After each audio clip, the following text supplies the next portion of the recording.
सास बनी डंडे वाली भूत। शिखा की नई नई शादी हुई थी। उसका मायका और ससुराल दोनों कानपुर में ही थे, इसलिए उससे मिलने उसके भाई अक्सर आते जाते रहते थे। ये बात शिखा की सास मीना को बिल्कुल पसंद नहीं थी। मम्मी जी, आज राहुल भैया आ रहे हैं। कौन? तेरे चाचा का लड़का? जी मम्मी जी। अरे पर वो तो दिल्ली में रहता है ना। हाँ मम्मी जी, उन्हें कल सुबह दिल्ली के लिए निकलना है, तो वो आज मुझसे मिलते हुए कल सुबह यहीं से निकल जाएंगे। हमने तो धर्मशाला खोल रखी है ना। कुछ कहा क्या मम्मी जी? मैंने कहा हाँ हाँ, आने दे तेरे भैया को, जमकर खातिरदारी करेंगे। अब तो कुछ करना ही पड़ेगा, इससे पहले कि मेरा घर धर्मशाला बन जाए। ये कैसी बातें कर रही हो मीना? सच ही तो कह रही हूं। अभी इसकी शादी को साल भर भी नहीं हुआ और आए दिन इसके घर वाले आ धमकते हैं। अरे तो क्या हुआ, वो इसी शहर में रहते हैं तो हाल चाल लेने आ जाते हैं। इस बार मैं उनका हाल और चाल दोनों ही बिगाड़ दूंगी। अब बहुत हो गया जी। अरे ये कैसी बातें कर रही हो, हे भगवान। बस आप तो देखते जाइए। शाम को राहुल आता है। नमस्ते आंटी, कैसे हैं आप लोग? हम लोग तो ठीक है, तुम कैसे हो बेटा? मैं भी अच्छा ही हूँ आंटी। बस आज रात के बाद नहीं रहोगे। चलिए भैया, मैं आपको हमारा घर दिखाती हूँ। रात में खाने के टेबल पर शिखा, रोहित कहीं दिखाई नहीं दे रहा। जी भैया, वो ऑफिस के काम से बाहर गए हैं, कल शाम तक आएंगे। अच्छा अच्छा। बेटा, क्या तुम भूत प्रेत में मानते हो? नहीं नहीं आंटी जी, पर अचानक आपको ये ख्याल कहाँ से आ गया? पता नहीं क्यों, कभी कभी मुझे लगता है जैसे रात के समय बैठक में कोई घूमता रहता है। ये आप क्या कह रही हैं मम्मी जी? हाँ, तुम लोग घबरा ना जाओ, इसलिए मैंने आज तक इस बारे में कुछ नहीं कहा। ये आपका वहम होगा आंटी जी, ऐसा कुछ नहीं होता। हो सकता है। चलो अब मेरा सोने का टाइम हो गया है तो चलती हूँ मैं। शिखा बेटा, राहुल के सोने की व्यवस्था वहीं दीवान पर कर देना। जी पापा जी। अब चलिए भी। अच्छा, तो बैठक में सोने वाले हैं साहबजादे। क्या बड़बड़ा रही हो? कुछ नहीं, आप सो जाइए। मीना और महेश के सोने के बाद शिखा और राहुल आपस में बात कर रहे होते हैं, तभी डोरबेल बजती है। अरे आप!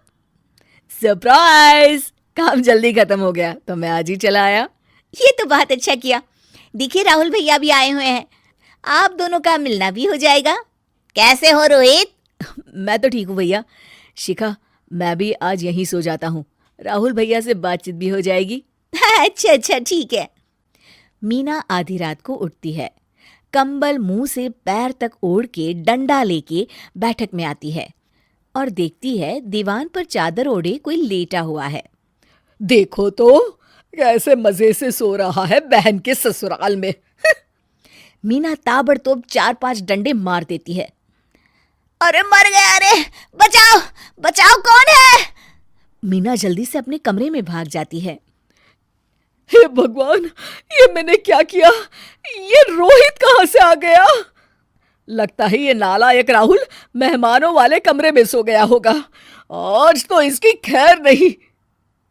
उधर बैठक में, अरे क्या हुआ रोहित? मैं बाथरूम में था, तुम्हारे चिल्लाने की आवाज सुनी। पता है भैया, मैं सो रहा था, अचानक से कोई आकर मुझे डंडे मारने लगा। ये क्या कह रहे हो? लगता है तुम भी आंटी की तरह भूत प्रेत में मानते हो। नहीं नहीं भैया, सच में कोई आया था। मैं तो जा रहा हूँ मेहमानों वाले कमरे में सोने के लिए।